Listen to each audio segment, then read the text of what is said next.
يسعد لي أوقاتكم. اليوم وصفتنا هي وصفة من المطبخ الهندي، وهي البتر تشيكن. وهي تعتبر من الأكلات المرغوبة عن ناس كتير، بس أغلبية الأحيان بناكلها بالمطاعم لأني ما بتنجح عند أي حدا. واليوم حقدم لكم إياها بطريقة الطعم أطيب من المطاعم بكتير. ما عليكم غير تتأيدوا بالمقادير وحيطلع معكم الطعم خطير. ويلا نبلش بالوصفة، وتابعوني لآخر الفيديو لتحصلوا على كل أسرار نجاح وصفتنا. استخدمت اليوم صدور الدجاجة اللي نقعتها بالمي والخل الأبيض والليمون لتسحب منه الزفرة وتعطيه طراوة. صفيته نشفته، بعدين قطعته على شكل مكعبات، وإمكانكم تستخدموا أفخاذ الدجاج إذا بتحبوا يلي مشفي من العظم والجلد.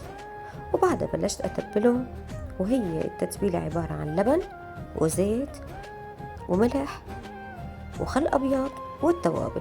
وبالنسبة للمقادير حتلاقوها مكتوبة بأسفل الفيديو بصندوق الوصف.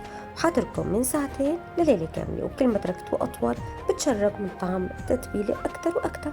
الكاجو نقعناه بالمي البارد لمدة 10 دقايق، ويعتبر عنصر مهم بوصفتنا.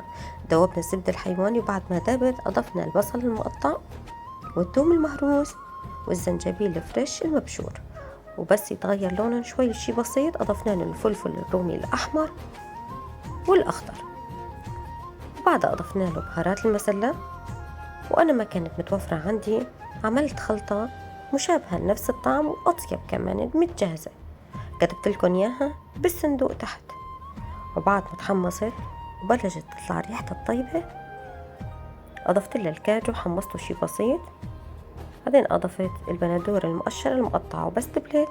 آخر خطوة هي إضافة معجون الطماطم.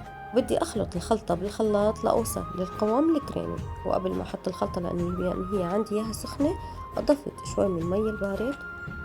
بعدين شغلت الخلاط لمدة تقريبا 10 دقايق لحد ما أصل للقوام الكريمي. وهيك صار الصوص جاهز. وهلأ بدي أبلش أقلي الدجاج بالمقلة اللي حضرت فيها الصوص. مسحتها وأضفت الزبدة الحيواني دوبتها وأضفت فوقها الزيت. بعد ما حموا بلشت أنزل عليهم قطع الدجاج على مراحل، ولازم تكون الكمية مي كتير أبدا، وبس بلش يتغير لونه شي بسيط. يعني لازم ما يطولوا على النار أبدا حتى ما ينشفوا معي. هشيلهم وأحطهم على جنب وأبلش بالدفعة الثانية لحد ما تخلص عندي كل كمية الدجاج.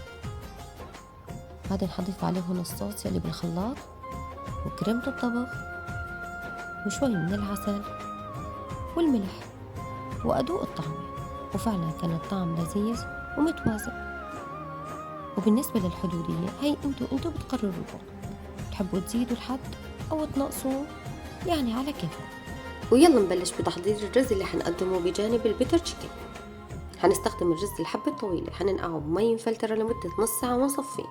بطنجرة نضيفة حنضيف الزيت، وبعد ما يحمى الزيت حنضيف عليه الرز المنقوع ونحمصه بشكل بسيط. حنضيف عليه المي السخنة ونغمره، ولازم تكون كمية المي مو أكتر من هيك حتى ما ينخبص معنا ويطلع معنا مفلفل.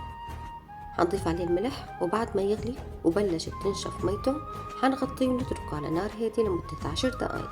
وقبل نص ساعة نقعت الكركم بالمي الباردة، وهلا بدي أصفيه وأضيف المي فوق الرز وأضيف له معلقة من الزبدة وأغطي. ما أضفت كتير نكهات للرز لأني عندي البتر تشيكن مليانة بالطعمات اللذيذة والبهارات حتى تتوازن عندي الطعمات وما يطلع عندي شي أوفر. شوفوا لي على الرزات عبي هرهرة.